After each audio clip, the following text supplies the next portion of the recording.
សួស្តីបងប្អូនទាំងអស់គ្នាស្វាគមន៍មកកាន់ Channel ខ្សឹបអារូបនេះជាវីដេអូទី19របស់យើងដែលនិទានរឿងអារូបសម្រាប់បងប្អូនស្ដាប់កំសាន្តថ្ងៃនេះយើងមាន6សាច់រឿងសម្រាប់បងប្អូនស្ដាប់ពេលអង្គុយធ្វើការពេលគេងឬពេលបើកបរធ្វើដំណើរតាមផ្លូវ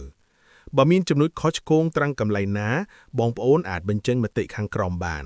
កុំភ្លេចចុច like និងជាវដើម្បីទទួលបានវីដេអូរាល់ថ្ងៃតកុំឲ្យខាតពេលយូរចូលមកកាន់សាច់រឿងទី1របស់យើងកាលពីសម័យដើមមានគ្រួសារអ្នកមានម្នាក់ក្នុងភូមិដាច់ស្រយាលបានបាត់បង់កូនស្រីម្នាក់ឈ្មោះម៉ាលីដោយសារជំងឺចម្លែកដោយសារក្តីស្រឡាញ់ហួសហេតុឪពុករបស់នាងមិនព្រមដុតសពឡើយប៉ុន្តែបែរជាទៅរកគ្រូធ្មប់ម្នាក់ដើម្បីធ្វើពិធីរក្សារូបរាងគ្រូធ្មប់នោះបានយកក្រមួនមុនមកស្រោបពេញខ្លួនសាកសពម៉ាលីរួចយកទៅតម្កល់ក្នុងបន្ទប់ងងឹតមួយហើយផ្ដាំថារាល់យប់ថ្ងៃសិលត្រូវយកឈាមមាន់ខ្មៅមកស្រោបពីលើក្រមួននេះបើមិនដូច្នោះទេក្រមួននឹងរលាយហើយអ្វីដែលនៅខាងក្នុងនឹងចិនមកស៊ីអ្នកទាំងផ្ទះច្រាំងឆ្នាំកំឡុងផុតទៅផ្ទះនោះក៏คล้ายជាផ្ទះបោះបង់ចោលសុកនិងជេកដែលជាអ្នកដើររកបោចវល័យក្នុងព្រៃបានចូលទៅពួនភ្លៀងក្នុងផ្ទះនោះពួកគេបានឃើញរូបសំណាកមនុស្សស្រីធ្វើពីក្រមួនពណ៌លឿងស្លេកអង្គុយនៅលើគ្រែក្នុងបន្ទប់ងងឹតមួយដោយភាពល្ងងខ្លីសុកបានយកដៃកែមកដុតមើលព្រោះចង់ដឹងថានោះជារូបសំណាកឬជាអ្វីឲ្យប្រកាសគ្រាន់តែភ្លើងទៀនប៉ាក់នឹងក្រមួនស្រាប់តែក្លិនស្អុយរលួយភាយចេញមកយ៉ាងខ្លាំងក្រមួនចាប់ផ្ដើមរលាយស្រក់ចុះដូចឈាមបង្ហាញឲ្យឃើញស្បែកសាកសពដែលខូចគុណភាពនិងសក់ក្បាលពិតៗដែលវែងអន្លាយស្រាប់តែភ្នែករបស់សាកសពក្រមួននោះបើកឡើងវាជាភ្នែកដែលក្រហមច្រាលដូចរងក្តៅណាយកឈាមមកឲ្យយើងឃ្លានសំឡេងនោះបន្លឺឡើងខ្សោៗចេញពីក្នុងបំពង់កដែលរលួយ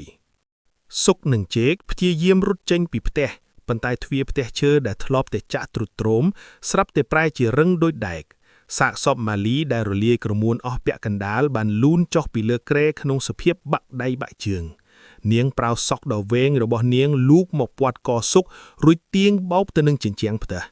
នាងចាប់ហែកទ្រូងសុកទាំងរស់ដើម្បីយកឈាមមកស្រោបខ្លួនប្រាណនាងដែលកំពុងតែរលាយ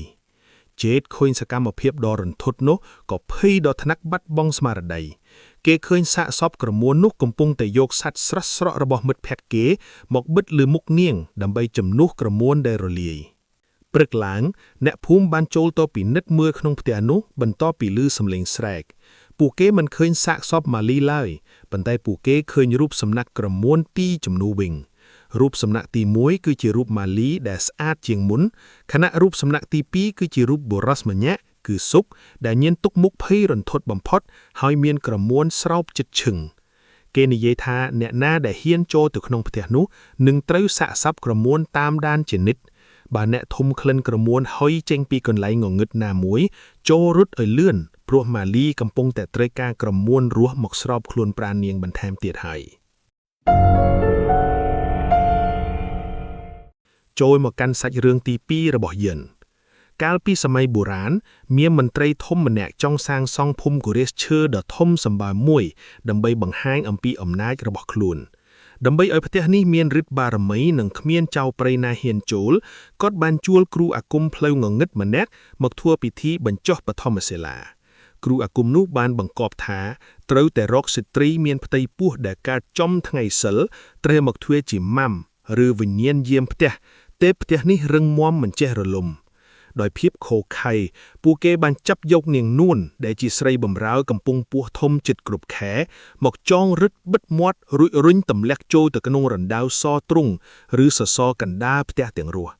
បន្ទាប់មកពួកគេបានទម្លាក់សសរឈើកគីដ៏ធំសង្កត់កំទេចរាងកាយនាងនិងកូនក្នុងផ្ទៃនាងទាំងសាហាវព្រៃផ្សៃឈាមរបស់នាងបានបាចសាច់ប្រឡាក់គល់សសរខណៈសម្រែកចុងក្រោយរបស់នាងបានជាប់បណ្ដាស់ជាមួយសាច់ឈើនោះជារៀងរហ័សរាប់រយឆ្នាំកន្លងទៅផ្ទះបុរាណនេះត្រូវបានបោះបង់ចោលកណ្ដាលព្រៃស្ងាត់សិង្ហាដែលជាចៅដួតរបស់មន្ត្រីនោះបានសម្រេចចិត្តជួលមកកាប់ឆ្ការព្រៃនិងស្នាក់នៅក្នុងផ្ទះនេះដើម្បីស្វែងរកកំណប់ដែលគេល្បីថាដូនតាបានលាក់ទុកយប់ទី1ខ្យល់បោកបោកយ៉ាងខ្លាំងសំឡេងមេឃឈើក៏គិតគ្នាដោយសំឡេងមនុស្សយំ ម៉ោងប្រហែល2រំលងអតិរិទ្ធសិង្ហាដែលកំពុងដេកលើគ្រែជិតសសរទ្រុងស្រាប់តែឮសំឡេងមនុស្សស្រីច្រៀងបំពេអើយរ៉ាកូនអើយគេសង្កត់ម្ដាយខ្សៃកូននៅក្នុងផ្ទៃស្រែកឃ្លានសាច់ញាតិសិង្ហាងើបអង្គុយទាំងព្រឺសម្បុរគេយកចង្កៀនប្រេងកាតទៅបំភ្លឺមើលសសរទ្រឹងស្រាប់តែគេឃើញតំណក់ឈាមក្រហមកាប់កំពុងស្រក់ចេញពីសាច់ឈើកគីមោះធ្លាក់មកលើក្តារឈាមនោះធំក្លិនស្អុយរលួយឆ្អេះឆ្អាបដូចសពប្រចាំឆ្នាំសិង្ហាយកដៃទៅស្ទាបសសរឈើនោះស្រាប់តែសសរឈើនោះមានសភាពទន់ជ្រាយដូចសាច់មនុស្សនិងមានចង្វាក់លោតដូចបេះដូងកំពុងលោតភ្លាមសាច់ឈើកគីចាប់ដើមប្រេះបែកចេញជាក្បាលមនុស្សស្រីម្នាក់សក់ល្វែងខ្មៅកកក់លេចចេញពីប្រហោងឈើរួចរមួលមកវាន់កសិង្ហាយ៉ាងលឿនដូចសត្វពស់មុខរបស់នាងនួនដែលខូចទ្រង់ទ្រាយដោយសារសសរសង្កត់កំទេចងើបចេញពីសសរទាំងស្រុងភ្នែករបស់នាងក្រហមឆ្អៅមាត់ហែកដល់ត្រចៀកហើយក្នុងដៃរបស់នាងមានពពកឈាមមួយដុំដែលជារូបរាងទារកមិនទាន់គ្រប់ខែជីដូនជីតាឯងយកសសរសង្កត់ក្បាលយើងឥឡូវដល់វេនឯងត្រូវមកធ្វើជាគ្រឹះផ្ទះជំនួសយើងម្ដងសិង្ហាស្រែកមិនរួចព្រោះសក់ខ្មោចនោះបានរឹតកគេស្ទើរដាច់ខ្យល់ក្តាងងើក្រៅជើងសិង្ហាស្រាប់តែរបើកឡើងបង្ហាញឲ្យឃើញរណ្ដៅដ៏ជ្រៅងងឹតខ្មោចនាងនួនបានប្រោក្រចកដ៏មុតស្រួចរបស់នាងទាញហែកទ្រូងសិង្ហាទាំងរស់ដើម្បីយកបេះដូងមកបញ្ចុកទារកខ្មោចដែលកំពុងយំរួចទាញរាងកាយរបស់សិង្ហាទម្លាក់ចូលទៅក្នុងរណ្ដៅក្រោមគល់សសរនោះទៅព្រឹកឡើងអ្នកភូមិដែលដើរកាត់ផ្ទះនោះមិនឃើញសិង្ហាឡើយអ្វីមើលទៅស្ងាត់ផ្ទះឈើចាស់នោះនៅតែឈើរឹងមាំដូចដើមមិនមានសូម្បីតែដានឈាមប៉ុន្តែបើអ្នកណាហ៊ានដើរចូលទៅពិនិត្យមើលសសរទ្រូងចិត្តពួកគេនឹងឃើញសត្វឈើកគីមានស្នាមកលាឈើថ្មីដែលមានរូបរាងដូចជាមុខមនុស្សម្នាក់កំពុងហាមាត់ស្រែកយ៉ាងឈឺចាប់ដែលផុសចេញពីសាច់ឈើពិតចំណែកឯវិញ្ញាណនាងនួននិងកូនទីពិភពបានរួចផុតពីចំណងសសរទ្រូងហើយកំពុងលះខ្លួនក្នុងភាពងងឹតនៃផ្ទះនោះទៀតរងចាំអ្នកចំណូលថ្មីបន្តទៀតចូលមកកាន់សាច់រឿងទី3របស់យើងកាលពីសម័យបុរាណមានគ្រូអាគមម្នាក់ឈ្មោះគ្រូហេងដែលល្បីខាងធ្វើអាយ៉ងឈើឲ្យអ្នកភូមិយកទៅដាក់ក្នុងផ្ទះដើម្បីការពារទ្រព្យសម្បត្តិប៉ុន្តែអាយ៉ងដែលគាត់ធ្វើមិនមែនធ្វើពីឈើធម្មតាទេគឺធ្វើពីឈើក្តារមឈូចាស់ដែលធ្លាប់កប់សពខ្មោចតៃហោងគ្រូហេងមានកូនសិស្សម្នាក់ឈ្មោះប៊ុនដែលជាមនុស្សលោភលន់ប៊ុនបានលុបលោបរៀនមន្ត្រីវិជាដាស់អាយ៉ងដើម្បីយកទៅប្រើប្រាស់ក្នុងផ្លូវអាក្រក់គឺការបញ្ជាឲ្យអាយ៉ងទៅលួចទ្រព្យសម្បត្តិនិងសម្លាប់មនុស្សដែលខ្លួនស្អប់គ្រូហេងធ្លាប់ផ្ដាំថាអាយ៉ងនេះស៊ីតែឈាមមួនទេតែបើឯងឲ្យវាស៊ីឈាមមនុស្សតែមួយដំណក់វានឹងស៊ីម្ចាស់វាវិញមិនខានយប់មួយដោយសារចង់បានអំណាចខ្លាំងប៊ុនបានសាកល្បងយកឈាមចេញពីម្រាមដៃខ្លួនឯងទៅស្រក់ដាក់មាត់អាយ៉ងនោះភ្លាមភ្នែករបស់អាយ៉ងដែលធ្វើពីក្រពៀនអង្កាមពណ៌ខ្មៅស្រឹកតែប្រែជាក្រហមច្រាលហើយវាចាប់ផ្ដើមសើចយ៉ាងសៅក្បែរត្រចៀកប៊ុនចាប់ពីយប់នោះទៅរឿងរ៉ាវរន្ធត់បានកើតឡើងប៊ុនចាប់ផ្ដើមឮសំឡេងជើងដើរលើពីដានផ្ទះយារឿងរយប់នៅពេលដែលគេងើបមើលគេឃើញស្នាមរៀមដៃតូចដូចក្មេងប៉ុន្តែមានក្រចកមុតស្រួចខ្វាចពេញជញ្ជាំងឈើអាយ៉ងដែលធ្លាប់តែដាក់លើតុស្រាប់តែបាត់បង់ហើយទៅលិចមុខនៅមាត់បង្អួចរបស់គេឬនៅចុងជើងគ្រែរបស់គេជានិច្ចយប់មួយប៊ុនភ្ញាក់ឡើងទាំងអារម្មណ៍ថប់ដង្ហើមគេឃើញអាយ៉ងឈើនោះកំពុងអង្គុយលើទ្រូងរបស់ប៊ុនដៃឈើដ៏រឹងកំព្រឹករបស់វាកំពុងលូកចូលទៅក្នុងមាត់របស់ប៊ុនដើម្បីទាញយកអណ្ដោលប៊ុនមុខរបស់អាយ៉ងដែលប្រែជាមុខខ្មោចដែលស្លាប់ដោយអយុត្តិធម៌នោះវាខ្សឹបប្រាប់ប៊ុនថាឈាមឯងឆ្ងាញ់ណាស់ខ្ញុំចង់បានសាច់ឯងមកធ្វើជាស្បែកចង់បានឆ្អឹងឯងមកធ្វើជាក្រឡងប៊ុនព្យាយាមសូត្រមុនដេញប៉ុន្តែអាយ៉ងនោះបានសោយចំអោហើយវិញ្ញាណខ្មោចតៃហោងជាច្រើនដែលចឹងពីក្តារមឈូនៃខ្លួនវាមកជុំរុំជុំវិញគ្រែប៊ុនពួកវាចាប់ហែកសាច់ប៊ុនជារណាស់ដើម្បីយកមកបិទលើតួឈើរបស់អាយ៉ងរហូតដល់អាយ៉ងនោះមានរូបរាងដូចជាមនុស្សពិតព្រឹកឡើងគ្រូហេងបានមកដល់ផ្ទះប៊ុនតែអ្វីដែលគាត់ឃើញគឺសាកសពរបស់ប៊ុនដែលនៅសល់តែឆ្អឹងនិងកំទេចសាច់ត្រូវបានរៀបចំដូចជាតុក្កតាឈើដ៏ធំមួយ ចំណែកឯអាយ៉ងឈើនោះបាត់បង់ឈឹងប៉ុន្តែនៅក្បែរផ្ទះមានបុរសម្នាក់ដែលមានមុខមាត់ដូចជាបុនបែកដាក់កំពុងដើរទៅភូមិផ្សេងតែដើរក្នុងសភាពរឹងកំព្រឹសនិងមានក្លិនឈើស្អុយរលួយភាយចេញពីខ្លួនអ្នកភូមិតែងតែផ្ដាំគ្នាថាបើឃើញតុក្កតាឈើចាស់ៗដែលគេបោះបង់ចោលតាមវត្តឬក្រោមដើមឈើធំៗដាច់ខាតគំរើសយកទៅលេងឲ្យសោះព្រោះក្នុងឈើស្ងួតនោះអាចមានវិញ្ញាណដែលកំពុងស្រែកឃ្លានសាច់ឈាមមនុស្សដើម្បីយកមកប្ដូរជារូបរាងពិតម្ដងទៀតចូលមកកាន់សាច់រឿងទី4របស់យើងកាលពីសម័យដើមមានស្ត្រីម្នាក់ឈ្មោះមេម៉ៃខំជាអ្នកល្បីខាងធ្វើម្ហូបការីខឹងភូមិទោះជាគាត់ពូកែធ្វើម្ហូបប៉ុន្តែអ្នកភូមិតែងតែសង្កេតឃើញថាគាត់ចូលចិត្តទៅជួយធ្វើម្ហូបតែក្នុងពិធីបុណ្យសពតែប៉ុណ្ណោះយប់មួយមានគ្រួសារអ្នកមានម្នាក់បាត់បង់កូនប្រុសដោយសារគ្រោះថ្នាក់ដាច់ក្បាលស្លាប់យ៉ាងអណោចអាធំមេម៉ៃខំបានមកជួយធ្វើសម្លការីសម្រាប់សែននិងឲ្យភ្ញៀវហូបតាមទម្លាប់មុននឹងត្រឡប់ទៅវិញគាត់បានផ្ដាំទៅអ្នកយាមមកឈូសថាយប់នេះបើលឺសំឡេងចិញ្ច្រាំសាច់នៅក្នុងផ្ទះបាយដាច់ខាតកុំចូលទៅមើលឲ្យសោះហើយបើស្រាប់តែឃើញសម្លការីឡើងពពុះកុំហូបវាឲ្យសោះសាយនឹងពើជាអ្នកជិតខាងដែលនៅយាមសពជាមួយម្ចាស់ផ្ទះនៅពាក់កណ្ដាលអាត្រៀតក្លិនសម្លការីដែលមេម៉ាយខំធ្វើទុកចាប់ផ្ដើមភាយក្លិនក្រអូបឈ្ងុយខុសធម្មតារហូតដល់ធ្វើឲ្យពួកគេទ្រាំមិនបានសៅបានលួចទៅដួសសម្លនោះមកហូបជាមួយពៅគ្រាន់តែហូបបានមួយម៉ាត់សៅស្រាប់តែប្រែជាភ្នែកស្លក់ហើយសាច់ដែលគេទំពានោះមានសភាពស្វិតនិងធំក្លិនឆ្អាបខ្លាំងមហិមាគេខ្ជាក់ជិនមកក្រៅស្រាប់តែឃើញថាវាមានរូបរាងដូចជាម្រាមដៃមនុស្សដែលមានក្រចកខ្មៅងងឹតភ្លាមនោះមានសម្លេងចាប់ផ្ដើមបន្លឺចេញពីក្នុងផ្ទះបាយងងឹតស្លុបពួកគេលបទៅអត់មើលឃើញមេម៉ាយខំកំពុងអង្គុយបោកក្បាលទៅនឹងជញ្ជាំងរួចយកកំបិតតណោតមកហែកសាច់ខ្លួនឯងបោះចូលទៅក្នុងឆ្នាំងសម្លប៉ុន្តែអ្វីដែលរន្ធត់បំផុតនោះគឺក្បាលរបស់មេម៉ាយខំបានរបេះចេញពីស្មារួចហោះទៅចិញ្ចក់ឈាមសពដែលនៅក្នុងមឈូសតាមពិតទៅគាត់គឺជាអាបថ្មប់ដែលចិញ្ចឹមព្រលឹងខ្មោចដោយការយកសាច់មនុស្សមកធ្វើជាចំណីខ្មោចមេម៉ាយខាំងងាកមកសម្លឹងមើលសៅនឹងប៉ៅទាំងភ្នែកលៀនសម្លយើងឆ្ងាញ់ទេហូបឲ្យអស់ទៅព្រោះបន្តិចទៀតឯងទាំងពីរក៏ត្រូវคล้ายជាគ្រឿងក្នុងសម្លយើងដែរក្បាលអាបនោះបានហក់មកកាន់បំពង់កសៅ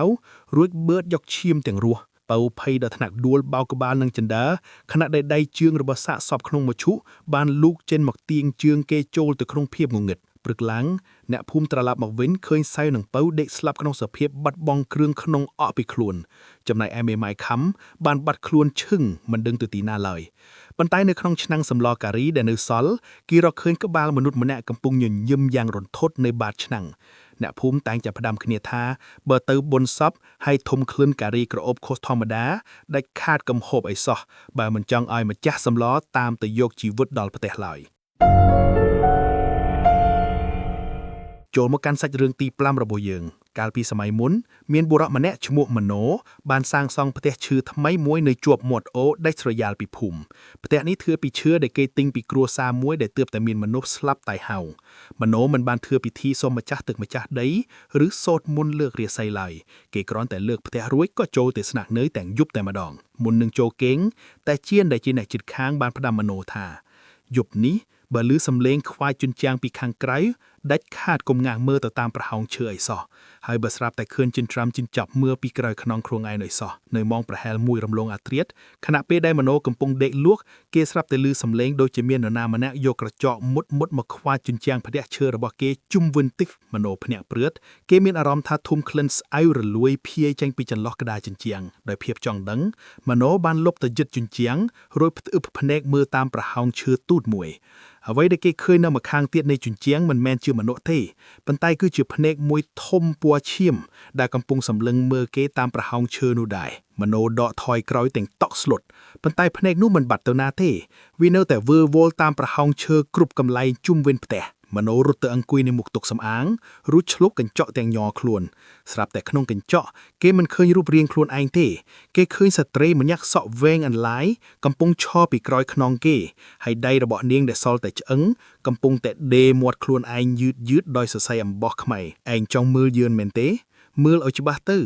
សម្លេងនោះបន្លឺចេញពីក្នុងកញ្ចក់ភ្លាមនោះខ្មោចស្ត្រីនោះបានលោតចេញពីកញ្ចក់មកច្របាច់កមណោនាងយកក្រចកវែងរបស់នាងចោះខ្វេះភ្នែកមណោទាំងរស់រួចយកទៅដាក់នៅប្រហោងជញ្ជាំងផ្ទះមណោ มโนស្រែកយំដោយភាពឈឺចាប់ប៉ុន្តែមិនមានសំឡេងចេញពីមាត់គេឡើយព្រោះមាត់របស់គេត្រូវបានអំបោះខ្មោចដេរភ្ជាប់គ្នាជិតឈឹងបាត់ទៅហើយព្រឹកឡើងតាជៀនបានមកមើលមโนក៏ឃើញមโนដេកស្លាប់នៅកណ្ដាលផ្ទះក្នុងសភាពមិនមានភ្នែកទាំងគូហើយមាត់ត្រូវបានដេរជាត់ដោយសរសៃសក់ខ្មៅងងឹតអ្នកភូមិតែងតែនិយាយតគ្នាថាផ្ទះឈើនោះនៅតែឈើនៅទីនោះដដែលប៉ុន្តែមិនមាននរណាហ៊ានចូលទៅជិតឡើយព្រោះប្រសិនបើអ្នកដើរកាត់ផ្ទះនោះពេលយប់អ្នកនឹងមានអារម្មណ៍ថាមានភ្នែករាប់រយគូកំពុងសម្លឹងមើលអ្នកចេញពីតាមប្រហោងជញ្ជាំងផ្ទះនោះគឺជាព្រលឹងរបស់មโนនិងអ្នកដតីទៀតដែលបានខ្មោចម្ចាស់ឈើដកហួតភ្នែកយកទៅធ្វើជាចំណែកនៃជញ្ជាំងផ្ទះនោះជារៀងរាល់ចូលមកកាន់សាច់រឿងទី6សាច់រឿងចុងក្រោយសម្រាប់ថ្ងៃនេះកាលពីសម័យដើមមានគ្រួសារមួយទើបតែលើកផ្ទះថ្មីនៅក្បែរមាត់ស្ទួលបុរាណមួយដែលអ្នកភូមិល្បីថាជាទួលកប់សពខ្មោចតៃហោងក្នុងគ្រួសារនោះមានកូនប្រុសម្នាក់ឈ្មោះសីហាមុននឹងចូលតែចាស់ក្នុងភូមិបានផ្ដាំម៉ែសីហាថាផ្ទះនេះនៅក្បែរមាត់ច្រកវិញ្ញាណ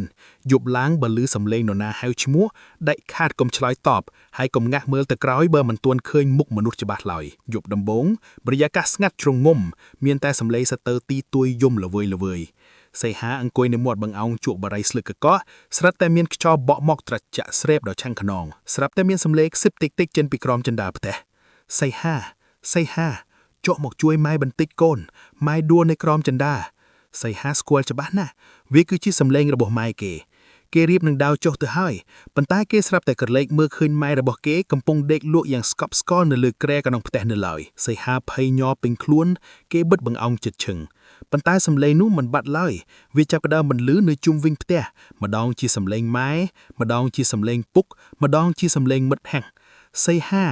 បើកដពកយើងចូលផងត្រជាក់ណាស់ងងឹតណាស់ភ្លាមនោះជញ្ជាំងក្តារផ្ទះចាប់ផ្ដើមមានឈាមស្រក់ចេញមកហើយមានក្រចកវែងខ្វាជញ្ជាំងពីខាងក្រៅសីហាសម្រាប់ចិត្តលុបមើលតាមប្រហោងក្តារគេឃើញស្ត្រីម្នាក់ស្លៀកពាក់កំរោលរូបរាងស្កើមស្កាងសក់កន្ទ្រើងក្របមុខកំពុងតែលូនជុំវិញផ្ទះដែលប្រើតែដៃទាំងពីរឯជើងរបស់នាងបានបាក់បត់ទៅក្រោយនាងឈប់ចំប្រហោងដែលសីហាកំពុងមើលរួចងើបមុខឡើងភ្នែករបស់នាងមានតែរុនខ្មៅងងឹតដែលហូរឈាមជានិច្ចនាងហាមាត់យ៉ាងធំបង្ហាញឲ្យឃើញអណ្ដោតដែលវែងដូចពស់ឆ្លើយមកហេតុអ្វីមិនឆ្លើយនឹងយើងសីហាភ័យពេកក៏ស្រែកជេរខ្មោចនោះចេញមកគ្រាន់តែសីហាហាមាត់ស្រែកភ្លាមវិញ្ញាណនោះក៏ទម្លុះក្តារផ្ទះចូលមករួចយកដៃត្រជាក់ស្រែបមកច្របាច់សីហា